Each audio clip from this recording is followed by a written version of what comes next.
Oi, pessoal, professora Vanessa, espero que todos estejam bem. Hoje nós vamos conversar sobre o tecido conjuntivo.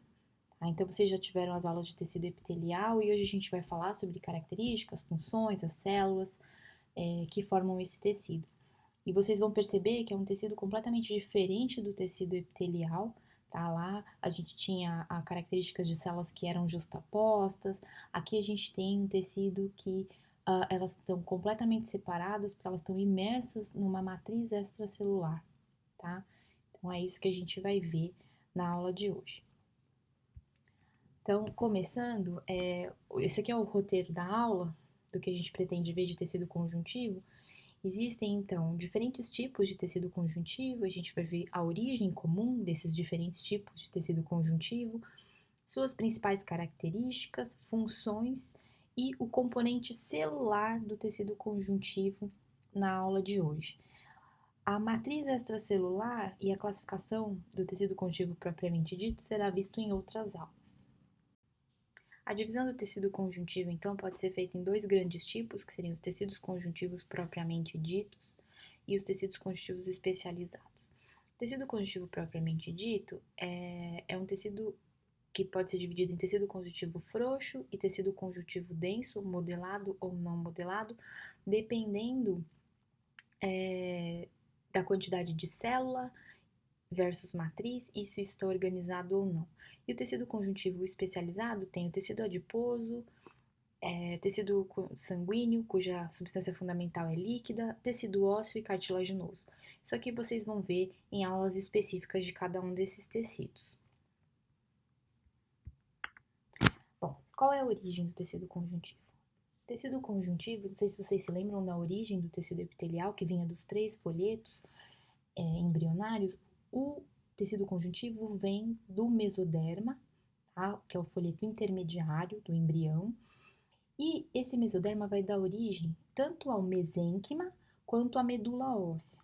Então, se lembrem disso. O mesênquima é o tecido conjuntivo do embrião. Então, ele é formado por essas células que são, tem vários prolongamentos, então chamadas de células que são estreladas, tá? Ou fusiformes, em forma de fuso, e essas células estão banhadas numa matriz extracelular bem viscosa, né? Hidrofílica e com poucas fibras. Bom, então não se esqueçam que mesoderma é o folheto e que o mesênquima é o tecido conjuntivo do embrião. Ou seja, quando o embrião está em desenvolvimento, ele é preenchido por essas células que é do mesênquima e que depois vão se diferenciar em diferentes tecidos. Pode dar origem ao tecido conjuntivo propriamente dito, ou pode dar origem ao tecido ósseo, tá? E por outro lado, a gente tem a medula óssea, que abriga um tecido que vai dar origem às células do sangue, tá? Então, a gente tem dois tipos de estruturas que vêm do mesoderma, e vocês têm que lembrar que do mesênquima a gente tem uma célula que chama de célula mesenquimal indiferenciada. Lembre-se, ela vai se diferenciar em outros tecidos dependendo da sinalização que ela receber. E da medula óssea existe a célula tronco hematopoética, que vai dar origem às diferentes linhagens do sangue, tanto a série branca quanto a série vermelha. Tá? Então, aqui é isso que a gente está vendo. A gente tem a célula mesenquimal indiferenciada, dando origem, por exemplo, ao fibroblasto, a uma célula adiposa, ao condroblasto, que depois vai dar origem aos condrócitos na cartilagem, ao osteoblasto, que vai secretar a matriz do osso e depois se transformar num osteócito. Além disso, vai dar origem também às células epiteliais, lembra? Tanto o mesotélio quanto o endotélio também vem dessa célula mesenquimal indiferenciada que vem do mesoderma. E por outro lado, a gente tem aqui célula tronco hematopoética. Essa célula vai dar origem, como eu comentei, à série vermelha, que é as hemácias, ao megacariócito, que vai dar origem às plaquetas, e toda a linhagem de células de defesa. Tá?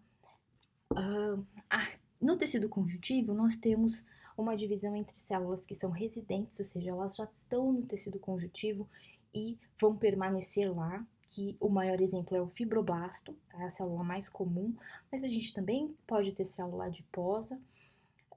Outra célula residente é o mastócito e o macrófago, que a gente vai ver com detalhes mais pra frente. Mas existem também células que entram e saem do tecido, tá? Desse tecido conjuntivo, que são, então, os linfócitos, tá? Linfócito P, linfócito T, o linfócito B se diferencia em plasmócito.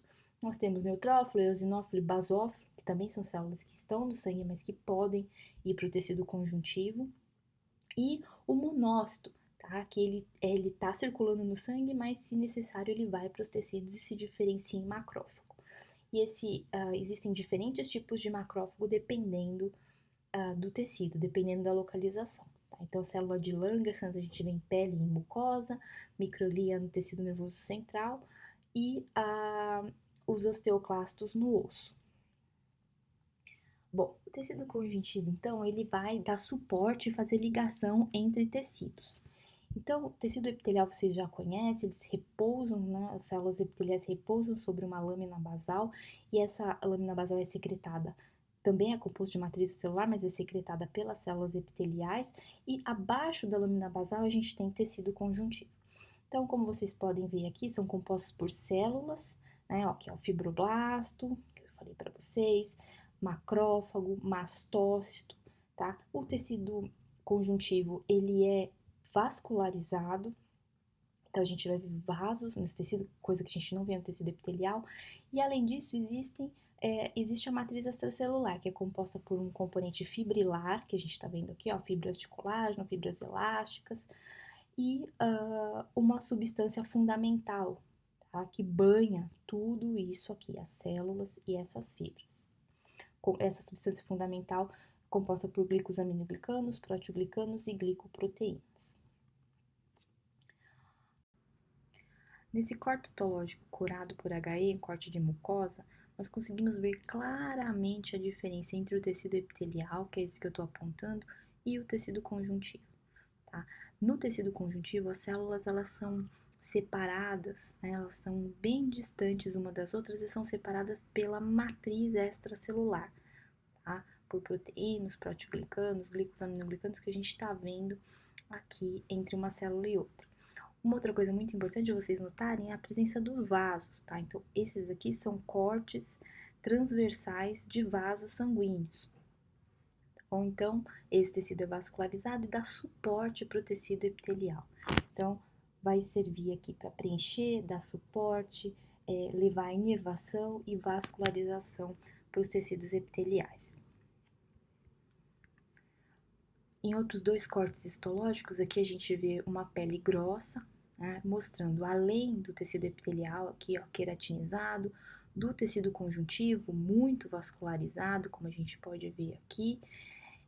A gente também vê o tecido adiposo, que é um tipo de tecido conjuntivo e que está presente aqui então na hipoderme. Então a gente tem epiderme, derme, representado pelo tecido conjuntivo, e hipoderme, representado pelo tecido adiposo. O tecido conjuntivo também aparece aqui nessa glândula, isso é uma parótida, um corte de parótida, mostrando então que ele dá suporte para esse órgão formando a cápsula, e essa cápsula ela emite septos aqui que vão separar essa glândula em lobos ou lóbulos. Tá? E também lembrando que é desse tecido conjuntivo que vem a inervação e a vascularização, que a gente está vendo um capilar, um pequeno capilar que vem nessa trave de tecido conjuntivo. Então, só para mostrar para vocês que não é sempre que o tecido conjuntivo vai aparecer nesse formato, ele também vai aparecer dando outro tipo de suporte, dependendo do órgão. E com isso, a gente já pode, baseado nos cortes que a gente viu, pensar nas funções desse tecido conjuntivo. Então, ele tem como função sustentação e nutrição, tá? Por conta dos vasos, preenchimento, tanto tecido conjuntivo propriamente dito, que é o tópico dessa aula, como o tecido adiposo, eles fazem preenchimento de espaços. Por conta de ter células imunes, né, células de defesa, o tecido conjuntivo também tem função de defesa e o tecido adiposo entra com essa função aqui de armazenamento energético por conta dos lipídios. Bom, então, sobre os constituintes celulares dos tecidos conjuntivos, nós temos células que são residentes e que estão regularmente presentes lá, como, por exemplo, fibroblastos, macrófagos e mastócitos, células transitórias, que migram do sangue dentro dos vasos para o tecido conjuntivo, por um fenômeno chamado de apedese, que são plasmócitos, linfócitos, neutrófilos, eosinófilos, monócitos e basófilos. A gente vai ver somente um plasmócito na aula de hoje, isso daqui vocês vão ver depois na aula de sangue. E, além disso, o tecido conjuntivo também pode conter adipócitos, como eu já até mostrei lá do tecido adiposo, células mesenquimais indiferenciadas, algumas células podem se manter indiferenciadas nos tecidos, e também os pericitos que ficam ao redor dos vasos sanguíneos. Então, vamos ver os fibroblastos primeiro. Bom, primeiro que o fibroblasto é a célula mais comum do tecido conjuntivo. É ele que produz aquela grande quantidade de matriz observada no tecido conjuntivo. Tá? É uma célula, então, que a gente chama de célula fusiforme, em forma de fuso, e ela pode estar presente no tecido conjuntivo de duas maneiras, ativos e quiescentes. Tá? Os ativos, eles estão fazendo o que o fibroblasto faz, ou seja, produzindo matriz, remodelando matriz, tá? E mantendo essa matriz extracelular. Então, ele vai ter organelas de acordo com essa função. Então, vai ser uma célula que tem bastante retículo endoplasmático rugoso, aparelho de Golgi, tá? Mitocôndrias para poder ter energia para fazer toda essa função, todas essas proteínas. O núcleo dele vai ser um núcleo claro e oval, e a gente vai conseguir observar um nucleolo evidente. São células que têm, né, vários prolongamentos. Já quando ele está quiescente, a mesma célula, né, pode estar ativa no momento e quiescente num outro momento.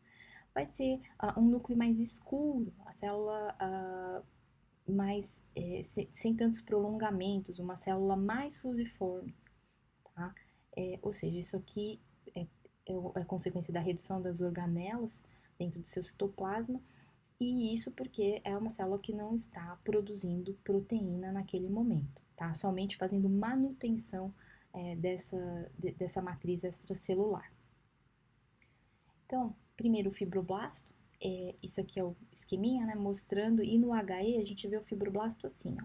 O núcleo dele é bem claro, tá? O citoplasma, ele é mais basófilo, em consequência de ter bastante retículo endoplasmático rugoso, tá? Então, uma célula fusiforme, a gente não consegue ver todos os prolongamentos, mas ela tem vários prolongamentos. Como eu disse, é a célula mais comum, tá? Então, não se esqueça, a gente vai falar de outras células agora, mostrar filmes, mas lembre-se que o fibroblasto é a principal célula, é ele que que produz toda essa matriz extracelular aqui, tá? Então, por isso ele tem, já expliquei, o citoplasma mudante com prolongamentos, núcleo ovoide, grande e fracamente corado, isso é característica de células que estão em atividade, porque a gente tem mais eucromatina e ela é menos corada pela hematoxilina, tá? Tá ocorrendo transcrição aqui. E a gente tem o nucleolo evidente nessas células e o citoplasma, que é basófilo, como eu já falei, rico em retículo endoplasmático e aparelho de Golgi. Então, isso aqui é um vídeo mostrando, porque vocês vão ver só a célula fixada, eu queria que vocês vissem o fibroblasto interagindo com essa matriz extracelular. Então, o fibroblasto está aqui em vermelho e em verde a gente tem fibras colágenas da matriz extracelular. E olha como durante essa movimentação ele deforma essas fibras, tá? Então, é uma célula que, apesar de vocês verem a maioria HE, lembre-se dela que ela se movimenta, ela interage com essa matriz, além de produzi-la. Ok, o fibrócito, ele, como eu já disse, célula quiescente, eles são menores, né, bem delgados, tem um menor número de prolongamentos, o citoplasma é acidófilo, ou seja, é mais curado pela eosina, não tem muito retículo endoplasmático rugoso, não está fazendo proteína, não tem necessidade de ter essa organela, o núcleo é menor e alongado, então a gente consegue ver aqui, ó, que ele é bem corado, é um núcleo bem corado pela hematoxilina, tá? Diferente do fibroblasto que eu mostrei para vocês no slide passado. E ele vai ter, então, heterocromatina, por isso que o núcleo é bem corado. Aqui a cromatina está toda novelada, tá? Então ela é bem corada pela hematoxilina.